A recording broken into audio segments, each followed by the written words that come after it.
Hello കൂട്ടുകാരെ, അസ്സലാമു അലൈക്കും. നമ്മളുടെ പുതിയ വീഡിയോ എല്ലാവരും കണ്ടു നോക്കി. സുർബിയാൻ എന്നൊരു ചോറുണ്ടാക്കാൻ വേണ്ടി പോവുകയാണ്, സുർബിയാൻ ബിരിയാണി. അപ്പോൾ അതിന് നമ്മളെ മന്തീൻ്റെ ഒക്കെ അരിയാണ്, അത് ഒരു 1.25 കിലോ അരി എടുത്തേക്കണേ. പിന്നെ അതിലേക്കുള്ള ഉള്ളി ഒരു 5 ഉള്ളി എടുത്ത് അരിഞ്ഞ് വെച്ചേക്കണേ. പിന്നെ ചപ്പ് മല്ലിയിലുണ്ട്, തൈരുണ്ട്, ഉരുളക്കിഴങ്ങുണ്ട്, ചിക്കൻ ഉണ്ട്. അങ്ങനെ എല്ലാ സാധനവും കൂടി നമ്മൾ എടുത്ത് വെച്ചിട്ട് നമുക്ക് ഉണ്ടാക്കാം. പാകത്തിന് ഉപ്പിടുകയാണ്. അരി ഒന്ന് തിളപ്പിച്ച് ഊറ്റിയെടുക്കാം. നമുക്ക് പകുതി വേവാക്കി എടുക്കണം. ഉപ്പ് കുറച്ച് തോനെ വലിയൊരു വെള്ളമുള്ളതല്ലേ, അപ്പോൾ അതിന് ഉപ്പിടാം. നമുക്ക് അതിലേക്ക് അരി ചെരിഞ്ഞ് വെക്കുക. അരി ഒരു 3/4 മണിക്കൂർ പുതിർത്തി വെച്ച അരിയാണ്.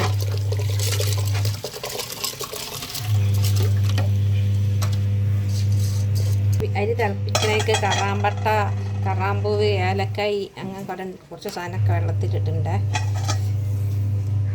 ഉള്ളി വാട്ടാൻ ഓയിൽ ഒഴിച്ച് വേണം. പിന്നെ ഉള്ളി നമ്മൾ നെയ്യൊക്കെ ഒന്ന് പൊരിച്ചെടുക്കാം.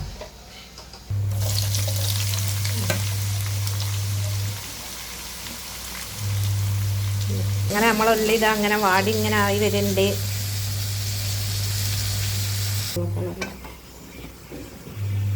അങ്ങനെ നമ്മൾ ഉള്ളിയൊക്കെ നെരിഞ്ഞ് കോരി വെക്കുകയാണ്.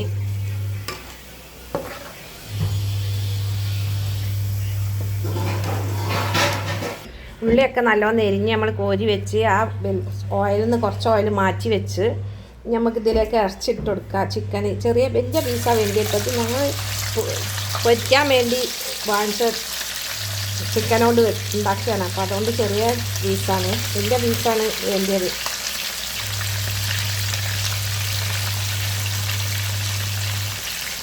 ഇതിലിട്ടൊന്ന് നല്ലോണം വാട്ടിയിട്ട് നമ്മളെ ചിക്കനൊക്കെ വെള്ള കളറായി. ഇനി നമ്മൾ മുളക് പൊടി ഇട്ട് കൊടുക്കുക. 2 സ്പൂൺ മല്ലിപ്പൊടി ഇടുന്നുണ്ട്, കുറച്ചുകൂടെ മുളക് പൊടി ഇടുന്നുണ്ട്, 1 സ്പൂണ് ഗരം മസാലപ്പൊടി ഇടുന്നുണ്ട്, കുരുമുളകിൻ്റെ പൊടി ഇടുന്നുണ്ട്,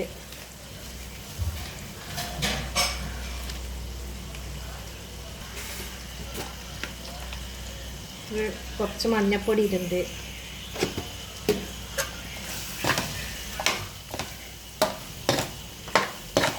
ഉള്ളി അങ്ങനെ നെരിഞ്ഞതാണ്, അതൊന്ന് നമ്മൾ അരച്ചെടുക്കാൻ. ഉള്ളി അരയ്ക്കാൻ വേണ്ടി പോവാണ്. അതിലേക്ക് വെളുത്തുള്ളി, ഇഞ്ചി അതും കൂടെ ഇട്ടിട്ടൊന്ന് നല്ല പേസ്റ്റാക്കി വരാം. തൈര് ഒഴിച്ച് കൊടുക്കണം. തൈര് ഒഴിച്ചിട്ടാണ് അരയ്ക്കണേക്ക് തൈര് ഒഴിച്ച് കൊടുക്കണം. ഒരു 500 400ഓളം തൈര് ഒഴിച്ചു. ഇതിലൊരു 3 ഉരുളക്കിഴങ്ങ് നമ്മൾ കട്ട് ചെയ്തിട്ടിരിക്കണേ. അത് ഒരു വിധ വേവക്കായി. ഇനി നമുക്ക് ഈ അരപ്പ് ഇതിലേക്ക് ഒഴിച്ചു കൊടുക്കാം. ഇനി ഇത് നല്ലോണം ഇളക്കി കൊടുക്കാം. ഒരു 10 മിനിറ്റെങ്കിലും ഇതിൽ പിടിച്ച് നല്ല വേകണം.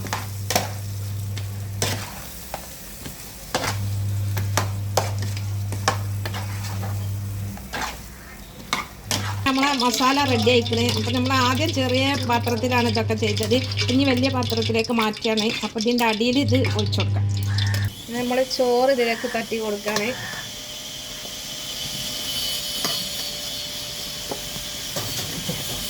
ഇതിൽ കുറച്ച് മഞ്ഞൾപ്പൊടി കലക്കിയാണ്, അത് ഒഴിച്ചു കൊടുക്കുന്നുണ്ട്.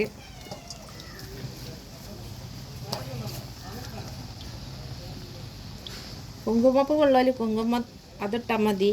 നമ്മളടുത്ത് അതില്ല, അപ്പോൾ നമ്മൾ മഞ്ഞപ്പൊടിയാണ് കലക്കിയത്. കുറച്ച് ആർക്കേജ് ഒഴിച്ചു കൊടുക്കുന്നുണ്ട്. ആർക്കേജ് ഒഴിച്ചു കൊടുക്കുകയാണ് കുറച്ച്. ഇനി ഇതിലേക്ക് ബാക്കി റൈസും കൂടെ ഇട്ട് കൊടുക്കുന്നുണ്ട്.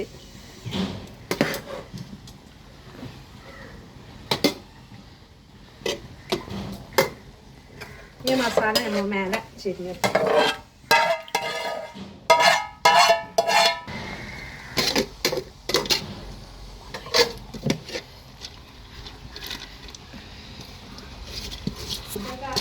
ഇട്ടെടുക്കാൻ. നമ്മൾ ഉള്ളി ഫ്രൈ ആക്കിയത്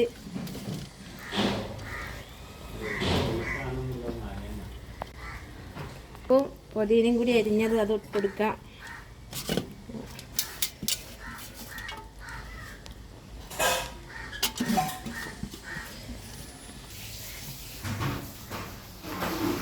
ഇങ്ങനെ നമ്മളെ ചോറ് റെഡിയായി. ഒന്ന് അടുപ്പത്തൊരു 1/4 മണിക്കൂർ നേരം ഇങ്ങനെ നിന്നാൽ മതി. അടിപൊളി ചോറാകും. ഏതാൾക്കും കഴിക്കാൻ പറ്റിയതാണ്. ഓയിൽ നെയ്യൊന്നും ഓവറില്ല. കുറച്ച് RKG മാത്രമേ ഒഴിച്ചിട്ടുള്ളൂ. അടിപൊളി ചോറാവും. വീഡിയോ ഇഷ്ടപ്പെട്ടാൽ എല്ലാവരും ലൈക്ക് ചെയ്യുക, കമൻറ്റ് ചെയ്യുക, സബ്സ്ക്രൈബ് ചെയ്യുക, സപ്പോർട്ട് ചെയ്യുക. അസ്സലാമു അലൈക്കും.